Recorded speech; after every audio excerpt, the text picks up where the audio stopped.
வெரிட்டியோட லைஃப்ல இருக்க டார்க் சீக்ரெட்ஸை இன்னும் நல்லா தெரிஞ்சுக்கணுமா?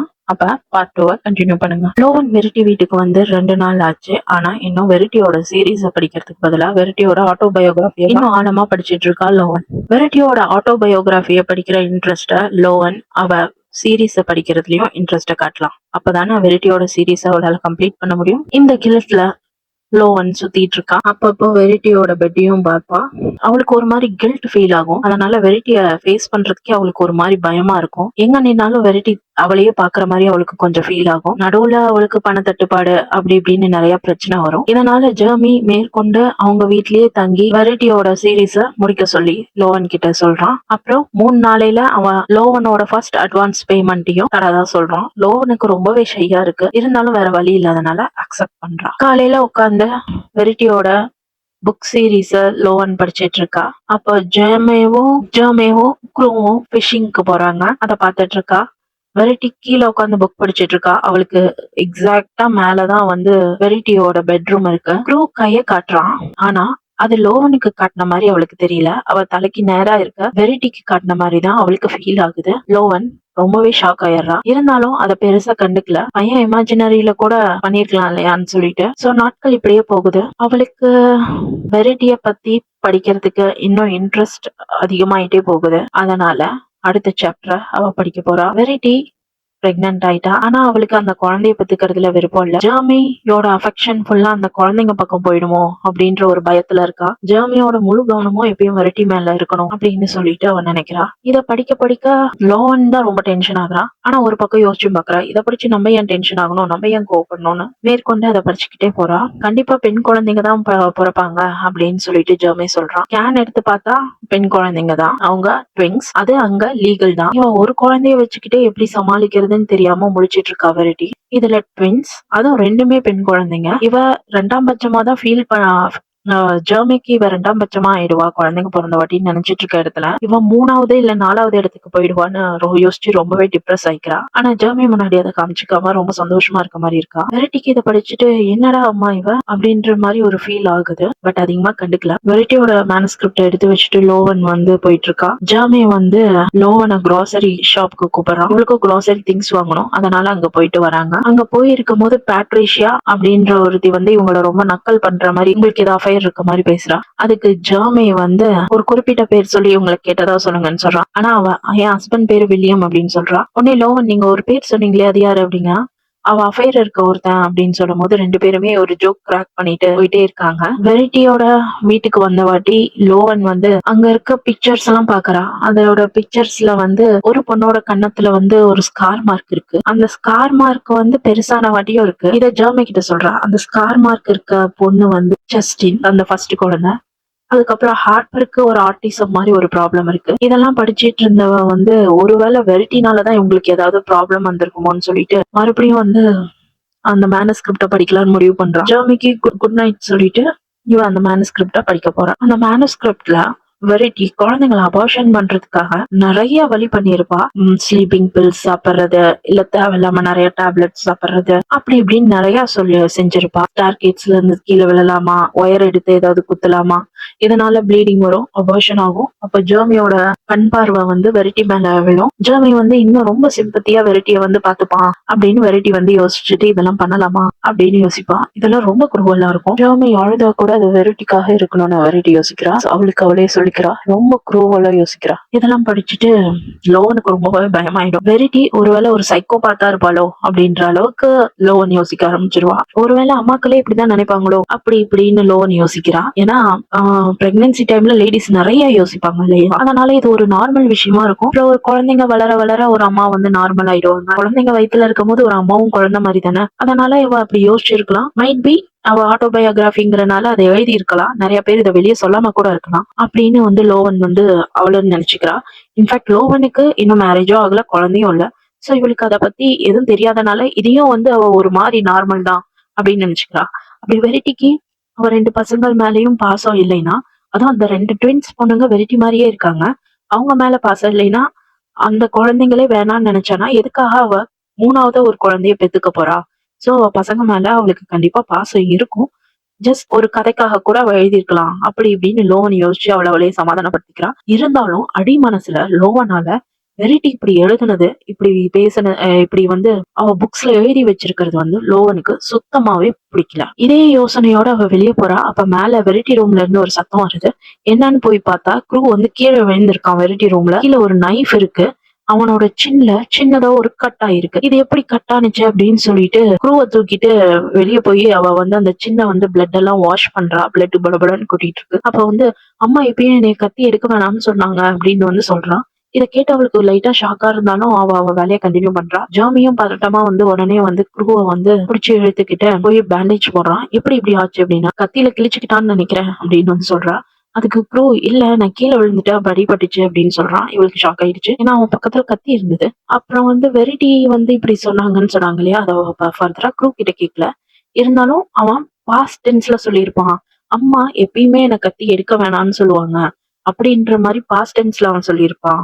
ஆனா அத இப்ப பிரசன்ட் டென்ஸ்ல சொல்ற மாதிரி சொல்லியிருக்கலாம். ஃபார் எக்ஸாம்பிள் ஜெர்மி வந்து வெரைட்டி வந்து நீ புக் எழுதினா ரொம்ப சந்தோஷப்படுவா அப்படின்னு சொல்லியிருப்பான். ஆனா அது பாஸ்ட் டென்ஸ்ல ஒருவேளை வெரைட்டி இருந்திருந்தா இப்படிதான் சொல்லியிருப்பா அப்படின்ற எண்ணத்துல இவ வந்து எடுத்துக்கிறா. அதே மாதிரிதான் குரூவும் பாஸ்ட் டென்ஸ் வந்து பிரசன்ட்ல வந்து சொல்றதா எடுத்துக்கிறா. அதனால இத பெருசா எடுத்துக்கல. ஆனா மேல கத்தி எடுத்து கிளீன் பண்ணி அங்க கத்தி இருக்க கூடாது அப்படின்னு சொல்லிட்டு கத்தி எடுத்து வச்சிடலாம் அப்படின்னு சொல்லிட்டு வெரைட்டி ரூமுக்கு போறா. அங்க பார்த்தா கீழே குனிஞ்சு லாஸ்ட் இது வரைக்கும் தேடுறா, கத்தியே இல்ல. உள்ள அவ நுழையும் போது வெரைட்டி தலை ஆக்சுவலா ஒரு சைடு இருந்துச்சு. ஆனா இவ உள்ள நுழைஞ்சு கொஞ்ச நேரம் கழிச்சு பார்த்தா அந்த தலை வந்து இவளையே பாக்குது. சடனா இவ பயந்தே போயிடுறா. இவளால அப்படியே மூச்சே விட முடியல. வெரைட்டி எங்க இவ திரும்பி ஓடி போன பின்னாடியே வந்து இவளுக்கு ஏதாவது செஞ்சிருவாளோ அப்படின்னு சொல்லிட்டு வெரைட்டிய பார்த்த மாதிரியே அப்படியே டோர் சைடு போய் வெளியே போய் கதவை சாத்திட்டு ரிலாக்ஸ் ஆகி மூச்சு வாங்குறா. இவளுக்கு ஒரு வாரி தூக்கி வாரி போட்டுருது. ரொம்பவே பயப்படுறா.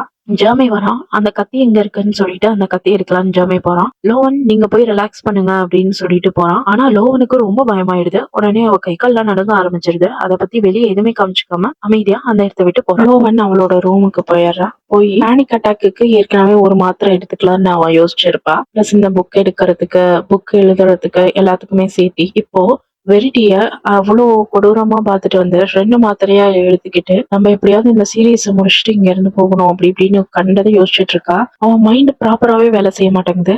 எஸ், இப்போ வெரிட்டியோட இன்னொரு டார்க்னஸையும் தெரிஞ்சுக்கிறதுக்காக அவ இன்னொரு சாப்டரையும் படிக்க போறான். நாட்கள் போகுது. பட் அவ அபார்ஷன் பிளான் எதுவுமே சக்சீட் ஆகல. குழந்தைங்க டெலிவரி ஆகுது. குழந்தையோட ஒரு கண்ணத்துல ஸ்கார் இருக்கு. ஜெர்மி நம்மளே தான் புடிச்சு திட்ட போறான், நம்ம கேர்லெஸ்ஸா இருந்தோம் அப்படின்னு சொல்லிட்டு வெரிட்டி நினைக்கிறா. ஆனா வந்து வெரிட்டி பண்ண அந்த அபார்ஷன் பிளான்ஸ்னாலதான் ஸ்கார் விழுந்திருக்குன்னு வெரிட்டி யோசிக்கிறா. ஜெர்மி வந்து ஒரு குழந்தை கண்ணத்துல வந்து ஸ்கார் இருக்குன்னு டாக்டர் கிட்ட கேட்கும் போது அவங்க 2 பேரும் ட்வின்ஸ் இல்லையா, உள்ளுக்குள்ளாரியே நகத்துல கீறுறது இல்ல டிஷ்யூனால ஏதாவது ஒரு காம்ப்ளிகேஷன் வந்திருக்கும், அதனால ஒரு ஸ்கார் ஏற்பட்டிருக்கும் அப்படின்னு சொல்லிட்டு டாக்டர் சொல்றாங்க. யூஸ்வலா இது ட்வின்ஸ்ல நார்மலா நடக்கிற ஒரு விஷயம் தான். சோ இத பத்தி பெருசா யாரும் எடுத்துக்கல. பசங்க வளர வளர சரியா போயிடும்னு விட்டுறாங்க. அன்னைக்கு நைட்டு குழந்தை பிறந்துருச்சு இல்லையா, அது ட்வின்ஸ் பேபி. ரொம்பவே டயர்டா இருக்கா. ஒரு குழந்தைனாவே ரொம்ப டயர்டா இருக்கும். சோ ஃபார்முலா ஃபீட் கொடுக்கலாம் அப்படின்னு வந்து வெரைட்டி முடிவு பண்றா. ஆனா ஜெர்மிக்கு இது பிடிக்காது அப்படின்னு சொல்லிட்டு அவளே ஃபீட் பண்றா. இவளுக்கு அந்த குழந்தைங்களுக்கு பால் கொடுக்கறதுக்கு கூட பிடிக்கல. ஆனா ஜெர்மி என்ன நினைச்சுக்கிறான்னா ரொம்பவே டயர்டா இருக்கான்னு சொல்லிட்டு ஓகே ஃபார்முலா ஃபீட் ஓகே அப்படின்னு சொல்லிடுறா. இவ்வளவு ரொம்ப ஹாப்பி ஆயிடுறா. மேலும் ஜெர்மி அந்த குழந்தைங்க பக்கம் தான் திரும்பி அந்த குழந்தைங்களை ரொம்ப லவ் பண்றதா சொல்றான். இது வெரைட்டிக்கு ரொம்பவே எரிச்சலை ஏற்படுத்துது. என்ன விடவா அப்படின்னு சொல்லி சைக்கோத்தனமா கேக்குறா. அவன் ஆமா அப்படின்னு சொல்லிட்டு சிரிச்சுக்கிட்டே சொல்றான். வேற வழியே இல்லைனாலும் வெரைட்டியும் சிரிக்கிறா. மறுபடியும் லோன் அதே தான் யோசிக்கிறா. இது ஒரு அம்மா இப்படி யோசிப்பாங்கன்னு அவளுக்கு தெரியாதுன்னு இருந்தாலும் ரொம்பவே ஷாக் ஆயிடுறா. அவளுக்கு மனசே ஒரு மாதிரி இருக்கு. அவ போறா, கிச்சன் பக்கத்துல போறா, ஒரு பாக்ஸ் எடுக்கிறா. அதுல அவங்க ஃபேமிலி போட்டோ எல்லாம் இருக்கு. அவ பாட்டுக்கு எடுத்து பாக்குறா. ஜெர்மி அந்த ஃபேமிலி போட்டோவை பார்க்க கூடாது அப்படின்னு அவாய்ட் பண்ணாலும் ஜெர்மிக்கு ஒரு பாயிண்ட்ல அந்த போட்டோவை பார்க்க போறான். போட்டோவை பத்தி பேசிட்டு இருக்கும் போதே ஜெர்மி வெக்ஸ் ஆயிடுறான். யார் மேல குறை சொல்றதுன்னு தெரியாது இல்லையா, 2 குழந்தைங்களா இருந்த வாட்டி. ஆனா ஜெர்மிக்கு வெரைட்டி மேலதான் கொஞ்சம் கோவமா இருந்துச்சு. ஜெர்மி ஒரு ஸ்டேஜ்ல அழுவுற மாதிரி ஆயிடுறான். லோவன் ஜெர்மியை சமாதானப்படுத்த போறா. அப்ப 2 பேரும் ஹக் பண்ணிக்கிறாங்க. அது ஒரு நார்மல் ஹக் மாதிரியே இருக்காது. அப்படி திரும்பி பார்க்கும்போது க்ரூ அந்த இடத்துல நின்னுட்டு இருப்பான். க்ரூ சமாதானப்படுத்தலான்னு ஜெர்மி போவான். க்ரூ ஏதாவது தப்பா எடுத்துக்கிட்டானா அப்படின்னு சொல்லிட்டு லோன்னு நினைப்பான். க்ரூ அவசரமா அந்த போட்டோ எல்லாம் எடுத்து அந்த டிராவருக்குள்ள சீக்கிரமா வச்சிட்டு இருப்பான். இவங்களை திரும்பி பார்க்கவே கூடாது அப்படி இப்படின்னு சொல்லிட்டு இருந்துட்டு இருப்பான். ஜெர்மி க்ரூவை சமாதானப்படுத்துறதுக்கு க்ரூவை தூக்கிட்டு போயிடறான். இவ ஆல்ரெடி 2 டேப்லெட் எடுத்துட்டா இல்லையா, ஆல்ரெடி அதுவே ஹெவியா இருக்கு. இப்ப மறுபடியும் இந்த பிரச்சனையெல்லாம் நினைச்சு அவன் மண்டை இன்னுமே சூடாகுது. அவளும் அவர் ரூமுக்கு போயிடுறான்.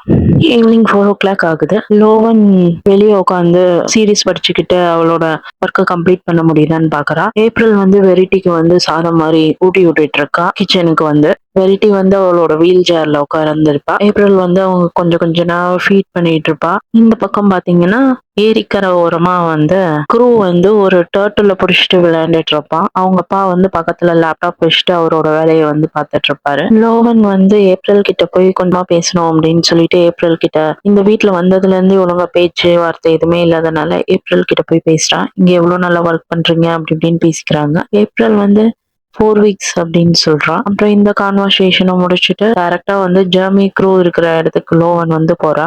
அங்க ஒரு குட்டியான டர்ட்டில் க்ரூ வந்து அந்த டர்ட்டில வளர்க்கணும் அப்படின்னு சொல்றான். ஆனா ஜெர்மி வந்து அலோ பண்ணுவாரா இல்லையான்னு தெரியல. ஜெர்மி வந்து ஓகேன்னு சொல்லல, இல்லைன்னு சொல்லல. அந்த டர்ட்டில பிடிச்சி திரும்ப அந்த சாண்ட்லயே விடுறாரு. திரும்ப அந்த டர்ட்டிலுக்கு போறதுக்கு வழி இல்லாத மாதிரி அந்த டர்ட்டில் அங்கேயே இருக்கு. அப்ப க்ரூ கேக்குறா, இந்த வாரம் நம்ம வெளியே போய் சாப்பிடலாம்னு சொன்னீங்க அப்படின்னு சொல்லிட்டு ஜெர்மி வந்து என்ன பண்றதுன்னு தெரியாம ஒரு மாதிரி சிரிச்சிட்டு இருக்கான். நம்ம எல்லா வாரமும் அம்மா இருக்கும் போது வெளியே போவோம், ஒவ்வொரு வாரமும் வெளியே போவோம், உங்களுக்கு ஞாபகம் இருக்கான்னு கேக்குறான். ஓகேன்னு சொல்லிட்டு இப்ப லோன் பக்கத்துல நிக்கிறா இல்லையா, லோன் நீங்களும் எங்க கூட ஜாயின் பண்ணிக்கிறீங்களான்னு கேக்குறான். ஆனா லோனுக்கு இது எப்படி ஃபீல் ஆகுதுன்னா, ஜெர்மி வந்து லோவனை டேட்டுக்கு கூப்பிட்ட மாதிரி அவ வந்து ஃபீல் பண்றான்.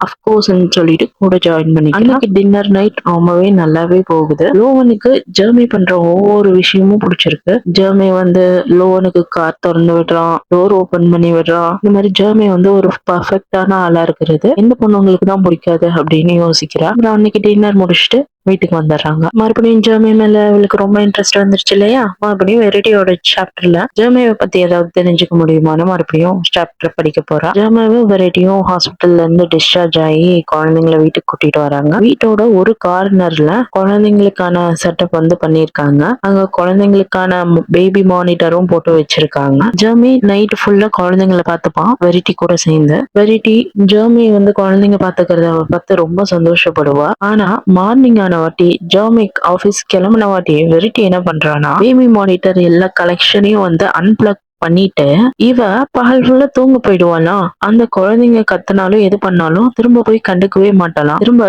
ஜெர்மி வரதுக்கு முன்னாடி அந்த குழந்தைங்களுக்கு ஃபீட் பண்ணிட்டு அந்த மானிட்டர் பிளக் எல்லாம் வந்து திரும்ப வந்து கனெக்ஷன் கொடுத்துட்டு வந்துடுவாளாம். இத படிச்ச உடனே லோவனுக்கு வந்து ரொம்ப டென்ஷன் ஆயிடுது. என்ன அம்மா இவ அப்படின்ற மாதிரி இருக்கு அவளுக்கு. இவ வெரைட்டிய நல்ல திட்டுன்னு திட்டுறா மனசுக்குள்ளாரியே. அப்ப ஜெர்மி வந்து டோரு வந்து தட்டுறாரு, எனக்கு ஒரு சின்ன ஹெல்ப் வேணும் அப்படின்ட்டு. பேஸ்மெண்ட்டுக்கு போய் ஃபிஷ் டேங்க் எடுத்து ஃபுல்லா கிளீன் பண்ணி க்ரூக்காக வந்து அதை ஹால்வேல வந்து செட்டப் பண்ணி கொடுக்கணும். அப்படி செட்டப் பண்ணி கொடுத்தா அவன் ரொம்ப சந்தோஷப்படுவான் அப்படின்னு சொல்லிட்டு ஜெர்மி சொல்றான். சோ க்ரூவை வந்து அந்த டர்ட்டில் அந்த ஆமையை வச்சு விளையாண்டுட்டு இருந்தான் இல்லையா, அதை வளர்க்கறதுக்கு ஜெர்மி வந்து பர்மிஷன் கொடுத்துட்டாரு அப்படின்னு லோவனும் வந்து கொடுத்துட்டீங்களா அப்படின்னு கேக்குறா. ஜெர்மியும் ஆமா அப்படின்னு வந்து சொல்றாரு. சோ பேஸ்மெண்ட்டுக்கு போய் அந்த அக்வாரியத்தை வந்து எடுத்துக்கிட்டு, அதாவது ஃபிஷ் டேங்கை வந்து எடுத்துக்கிட்டு வெளியே மேல 2 பேருமே வந்துடுறாங்க. ஜாமி ஃபிஷ் டேங்கை கிளீன் பண்றாரு. லோவன் அவ ரூமுக்கு தூங்க போறா. ஆல்ரெடி 2 டேப்லெட் வந்து போட்டு வச்சுட்டா இல்லையா, இப்பதான் அவ தூங்கவே போறா. லோவன் தூங்குறதுக்கு முன்னாடி குளிச்சுட்டு தூங்க போறா. அவளுக்கு ஜெர்மி ஞாபகமா இருக்கு. ஜெர்மி அவளுக்கு கொடுத்த ஷர்ட்டை வந்து அவ போட்டுக்கிட்டு கொஞ்ச நேரம் விளையாண்டுட்டு அப்புறம் ஜெர்மி பத்தி யோசிக்கும் போதெல்லாம் வெரிட்டி ஞாபகத்துக்கு வரா. வெரிட்டி ஞாபகத்துக்கு வந்தனால சைலண்டா லோவன் வந்து தூங்க போயிடுறா. அப்படி அவ தூங்கிட்டு இருக்கும் போது திடீர்னு அவளுக்கு ஒரு வித்தியாசமான வாசனை எல்லாம் வர மாதிரி இருக்கு. கண்ணு முழிச்சு பார்த்தா ஃப்ளோர் அவ இருக்கிற அந்த சீலிங் அவரோட கலர் வந்து கிரே, ஆனா இப்ப எல்லோ கலர்ல இருக்கு. என்னடா நம்ம எங்கடா இருக்கோம், கண்டிப்பா வெரைட்டி ரூம்ல மட்டும் இருக்க கூடாது அப்படின்னு சொல்லிட்டு யோசிக்கிறா. ஆனா அவ கண்ணு முழிச்சு பார்த்தா அவ வெரைட்டி ரூம்ல தான் இருக்கா. ஆல்ரெடி வெரைட்டியை பத்தி படிச்சு அவ ரொம்பவே பயந்து போயிருக்கா. அவளால மூச்சு விட முடியல, இது பண்ண முடியல. அந்த கனவுல எந்திரிச்சு கத்துவாங்க இல்லையா, அந்த மாதிரி ஒரு நிமிஷம் கத்திடுறா. கத்திட்டு அதுக்கப்புறம் இந்த சவுண்ட் வேற யாருக்கும் கேட்க கூடாது, இதை வேற யாரும் பாக்குறதுக்குள்ள நம்ம இங்க இருந்து போகணும்னு சொல்லிட்டு அவசர அவசரமா ஸ்டார் கேஸ்ல இருந்து ஓடி போறா. அப்ப ஜெர்மி கரெக்டா வந்துடுறான். என்ன ஆச்சு லோவன், என்ன ஆச்சு அப்படின்னு சொல்லிட்டு அவனும் பின்னாடியே போறான். இவன் வெரைட்டிய கூட பாக்கல, லோவன் பின்னாடியே போயிடுறான். லோவன் வந்து அவ ரூம் டோரை வந்து சும்மா சாத்திட்டு உள்ள போய் உட்காந்துட்டு அழுதுட்டு இருக்கா. இல்ல நான் இந்த மாதிரி பண்ணிருக்க கூடாது, அங்க போய் இருக்க கூடாதுன்னு. அப்ப கரெக்டா ஜெர்மியும் வந்துடுறான். லோவனை கரெக்ட் சமாதானப்படுத்துறான். ஒரு அம்மா எப்படி குழந்தைய சமாதானப்படுத்துவாங்களோ அந்த மாதிரி சமாதானப்படுத்துறான். அப்ப லோவன் அவளுக்கு இருக்க டிசார்டரை சொல்றான். லோவனுக்கு ஸ்லீப்பிங் டிசார்டர் இருக்கு, ஆனா அது ரொம்ப நாளைக்கு முன்னாடியே சரியாயிடுச்சு. பட் இப்ப திரும்ப வந்திருக்கு. இத பத்தி எல்லாம் வந்து ஜெர்மி கிட்ட சொல்றான். லோவன் இந்த ஸ்லீப்பிங் டிசார்டர்னால ரொம்பவே பாதிக்கப்பட்டிருப்பா. ஒரு நாள் அவங்க வீட்ல இருந்து எழுந்து போய் அவ கைய உடைச்சிட்டு வந்திருப்பா. இந்த சிசிடிவி கேமரால எல்லாம் வந்து இப்படி இதெல்லாம் உடைச்சிருக்கா அப்படின்னு வந்து பாப்பாங்க. அவ 1 மணி நேரம் ஒரே இடத்துல இருந்துட்டு டக்குன்னு மேல இருந்து கீழே குதிச்சுலாம் இருந்திருப்பா. சோ இத பார்த்து அவங்க அம்மா வந்து அவளோட ரூமுக்கு 3 லாக் வந்து வாங்கி கொடுத்திருப்பாங்க. அந்த 3 லாக் போட்டுட்டு தான் அவ தூங்குவா. அப்பயும் சில இன்சிடென்ட்ஸ்லாம் நடந்திருக்கு. அவ லாக் அன்லாக் பண்ணிட்டு போய் கேஸ் ஓபன் பண்ணிட்டு நிக்கிறது அப்படி இப்படின்னு நிறைய நடந்திருக்கு. இத பத்தி எல்லாம் ஜெர்மி கிட்ட சொல்றா. ஆக்சுவலா இந்த வீட்டுக்கு ஃபர்ஸ்ட் வரும்போதே அவ ரூம்ல லாக் இருந்திருக்காது. அவதான் ஜெர்மி கிட்ட சொல்லி அந்த ரூமுக்கு லாக் போட சொல்லியிருப்பா. ஓ இதனாலதான் எனக்கு லாக் வேணும்ட்டு ரொம்ப அடமண்டா இருந்தியா அப்படின்னு சொல்லிட்டு ஜெர்மியும் கேட்பான். அவ ஆமாம்பா. இனிமேலும் இங்க உங்க வீட்ல இருந்தா செட் ஆகாதுன்னு சொல்லிட்டு அவ திங்ஸ் எல்லாம் பேக்கப் பண்றா. பட் ஜெர்மி வந்து லோவனை சமாதானப்படுத்தி எதா இருந்தாலும் அப்புறம் பாத்துக்கலாம்னு சொல்லிட்டு லோவனை தூங்க வைக்கிறான். தூங்க வச்சுட்டு ஜெர்மி கிளம்பி போயிடுவானோ நம்ம லோவனுக்கு ரொம்ப பயமா இருக்கும்னு சொல்லிட்டு லோவன் வந்து ஜெர்மியவே பாக்குறான். ஜெர்மியும் கிளம்பி எல்லாம் போகல. ஜெர்மி வந்து லோவனை சமாதானப்படுத்துறேன்னு சொல்லிட்டு லோவனை கட்டி பிடிச்சுக்கிட்டு அவ பெட்லயே தூங்கிடுறான். நீ நினைக்கிற மாதிரிலாம் ஒண்ணு இல்ல. அவ பெட்லயும் வந்து லோவன் தூங்கின வாட்டி எந்திரிச்சு போகணும் அப்படின்னு சொல்லிட்டு இது பண்ணிடுறான். ஆனா லோவனும் தூங்கல. 1 மணி நேரம் ஆகுது. லோவன் தூங்கிட்டான்னு நினைச்சிட்டு லோவனுக்கு ஒரு கிஸ் கொடுத்துட்டு அவன் ஃபோர் ஹெட்ல ஒரு கிஸ் கொடுத்துட்டு ஜெர்மியும் வந்து அவன் வேலையை பார்க்க கிளம்பிடுறான். லோவன் தூங்கவே இல்லை. எப்படின்னா 8 o'clock-குள்ள 2 to 3 காஃபிஸ் வந்து குடிச்சிட்டு அவ ரொம்பவே டயர்டா நின்னுட்டு இருக்கா. அப்ப ஜெர்மி வந்து வராரு. ஜெர்மி வந்து லோவன் கிட்ட வந்து யாருக்காதுக்கும் வந்து எதுவும் கேட்காத மாதிரி மெதுவா வந்து பேசுறாரு. அப்ப ஏப்ரல் உள்ள வரா. எதுவுமே நடக்காத மாதிரி குட் மார்னிங் ஏப்ரல் அப்படின்னு சொல்றாரு. ஏப்ரலும் குட் மார்னிங் சொல்லிட்டு ஆனா இவங்களே ரொம்ப உத்து பார்த்துட்டு போயிட்டு இருக்கா. ஏன்னா இவங்க நாள் ஆக ஆக ரொம்ப க்ளோஸா பேசிக்கிற மாதிரி ஏப்ரலுக்கும் வந்து தோணுதா என்னமோன்னு தெரியல. சோ ஏப்ரலும் உத்து பார்த்துட்டு அவ வேலையை பார்க்க கிளம்புறான். ஜெர்மி வந்து லோவன் கிட்ட ஒரு சொல்யூஷன் வந்து சொல்றாரு. அந்த சொல்யூஷன் என்னன்னா, நீ ரூம்குள்ள போட்டினா தானே இந்த பிரச்சனை வருது. நீ அன்லாக் பண்ற பிரச்சனை. நான் ரூமுக்கு வெளியே டெய்லியும் பூட்டிட்டு தூங்கிடுறேன். நீ முழிக்கிறதுக்குள்ள நான் ரூம் கதவை திறந்து விட்டுறேன். சப்போஸ் என்னைக்காவது மறந்துட்டா எனக்கு ஒரு மெசேஜோ ஒரு காலோ போடு. நான் கண்டிப்பா கொஞ்ச நேரத்திலேயே வந்து திறந்து விட்டுருவேன் அப்படின்னு சொல்லிட்டு லோவன் கிட்ட வந்து சொல்றாரு. இப்படி பண்ணா லோவனும் நல்லா தூங்குவான்னு சொல்லிட்டு அவரு சொல்றாரு. லோவனும் ஓகே அப்படின்ற மாதிரி சொல்லிடுறா. அப்புறம் நாள் இப்படியே போகுது. அன்னைக்கு இப்ப கொஞ்சம் ஹாப்பியா இருக்கிறா இல்லையா. அவ மைண்ட் மறுபடியும் ரீசெட் ஆயிடுது இல்லையா. சும்மா அடுத்த சாப்டர் படிக்க போறான். ஒவ்வொரு சாப்டர் படிக்கும் போதும் கண்டிப்பா இந்த ஒரு சாப்டரோட நிறுத்திடுறேன்னு நினைப்பா. ஆனா இவன் எந்த இதையும் நிறுத்தின மாதிரியே தெரியல. அதே மாதிரி சொல்லிட்டு இப்பவும் இன்னொரு சாப்டர் படிக்க போறான். 6 மாசங்கள் ஆகுது. குழந்தைகள் வீட்டுக்கு வந்து ஜெர்மியும் வெரிட்டியும் கொஞ்சம் நல்லாவே பாத்துக்கிறாங்க. குழந்தைங்கள மானிட்டர் மூலியமா பாத்துக்கிறாங்க. அவங்க க்ளோஸா இருக்கும் போதெல்லாம் இந்த குழந்தைங்க அழுகும். இருந்தாலும் வெரிட்டி வந்து ஜெர்மியை பிரெயின் வாஷ் பண்ணி டென்ஷன் ஆகி இன்னும் கொஞ்ச நேரம் வந்து அவ கூடயே இருக்க மாதிரி எல்லாம் வெரிட்டி வந்து பண்ணியிருக்கான். அப்போ இப்படியே நாட்கள் போயிட்டு இருக்கும் போது அன்னைக்கு காலையில வெரைட்டிக்கு வந்து ஒரு கனவு வருது. ஜாஸ்டின் மூஞ்சில வந்து ஹார்பர் வந்து தலைவாணி வச்சு அமுக்குற மாதிரி ஒரு கனவு வருது. குழந்தைங்களுக்கு ஆல்மோஸ்ட் ஒரு 8 வயசாச்சும் இருக்கும். ஆனா இன்னும் குழந்தைங்க வளரவே இல்லை. இது கனவு தான். அப்போ வந்து இந்த கனவோடய வெரைட்டி வந்து முழிச்சுக்கிறா. சப்போஸ் ஜெர்மிக்கு இந்த மாதிரி ஆனா வெரைட்டி இந்த மாதிரி தான் ஃபீல் பண்ணுவாளோ என்னமோ தெரியல. அவ காலை 2யும் மடக்கி வச்சுக்கிட்டு அந்த நீஸ்ல அவ மூஞ்ச வச்சுக்கிட்டு அழுகுறா. ஒரு மாதிரி ரொம்ப டிப்ரெஸ் ஆயிடுறா. ஜெர்மியும் இதை பாக்குறான். வெரைட்டிய வந்து ஏதோ சமாதானப்படுத்துற மாதிரி செஞ்சுட்டு இருக்கான். ஆனா வெரைட்டி எதையுமே காமிச்சிக்கல. ஒருவேளை இதுதான் பாசமா? ஜாஸ்டின் மேல திடீர்னு வெரைட்டிக்கு வந்து ரொம்பவே பாசம் வந்துருது. ஆனா ஹார்பர் மேல ரொம்பவே கோவமா இருக்கான். அந்த டைம்ல தான் இந்த குழந்தைங்க அழுகுறாங்க. சோ வெரைட்டி பார்க்க போறா. ஜெர்மி வந்து ரெஸ்ட் ரூமுக்கு போயிட்டு வரேன்னு சொல்லிட்டு போறான். தூங்கிட்டு இருக்க ஜஸ்டினுக்கு பாலை கொடுத்து சமாதானப்படுத்தி திரும்ப தூங்க போட்டுறான். ஜஸ்டின் மேல ரொம்பவே பாசமா நடந்துக்கிறான். ஆனா ஹார்பர் மேல கனவு தான் அது ஆக்சுவலா. ஆனாலும் ஹார்பர் மேல ரொம்பவே கோவப்படுறான். லோவன் சொன்ன மாதிரி ஒரு சரியான சைக்கோபாத் தான் போல. ஹார்பருக்கு பால் கொடுக்காம அதுக்கு பதிலா அவ விரல வாய்க்குள்ள வச்சிடுறா. கொஞ்ச நேரம் கழிச்சு இன்னும் கத்த ஆரம்பிச்ச வாட்டி இன்னொரு விரலையும் வந்து உள்ள விடும். ஆல்மோஸ்ட் இவ ஹார்பரை வந்து மூச்சு திணற கொலை பண்ண போறான். இப்படித்தானே என் குழந்தைய வந்து நீ பில்லோ வச்சு அமுக்க பார்த்த அப்படின்லாம் யோசிக்கிறேன். ஜெர்மி கரெக்டா அந்த டைமுக்கு வந்தனால விரல 2த்தையும் எடுத்துடுற. ஜெர்மி என்ன ஆச்சுன்னு கேக்குறான். எதுவும் ஆகல, குழந்தை எதுவுமே பண்ண மாட்டேங்கிறா, என்னமோ பண்ணி பார்த்தேன்னு சொல்லிட்டு குழந்தைய கொடுத்துட்டு போறான். அப்பதான் அவன் வந்து மூச்சு விடுறா திணறி. இவன் கை உள்ள வச்சிருந்தா இல்லையா, குழந்தை வந்து வெரைட்டி மேலேயே வாமிட் பண்ணிடுறா. ஆனா ஜெர்மி அதை பத்தி கவலைப்படாம வாமிட் எடுத்து அந்த குழந்தைய எடுத்துக்கிட்டு போயிடுறான். சும்மா சொல்லவா வேணும். வெரைட்டிக்கு இன்னும் கோவம் வரும். வெரைட்டி பாத்ரூமுக்கு போய் குளிச்சுட்டு வரதுக்குள்ள ஜெர்மி அந்த குழந்தைய சமாதானப்படுத்தி பால் கொடுத்து தூங்க வச்சாரு. இத படிச்சு பார்த்துட்டு லோவனுக்கு வயிறுலாம் ரொம்ப கலங்குது. இத கேக்குற எல்லாருக்குமே கண்டிப்பா வயிறு கலங்கும் இல்லையா? இதெல்லாம் கேட்கும் போது வெரைட்டிய வந்து நல்லா விரட்டி வெளுக்க தோணுது. இப்போ வெரைட்டிக்கு வந்து ஜஸ்டின் மேல கொஞ்ச நாள்லயே பாசம் வந்துருச்சு. அதே மாதிரி ஹார்பர் மேலயும் கொஞ்ச நாள்ல பாசம் வந்திருக்குமோ? இந்த ட்ராஜடி வந்து ஒரு விபத்து தானா?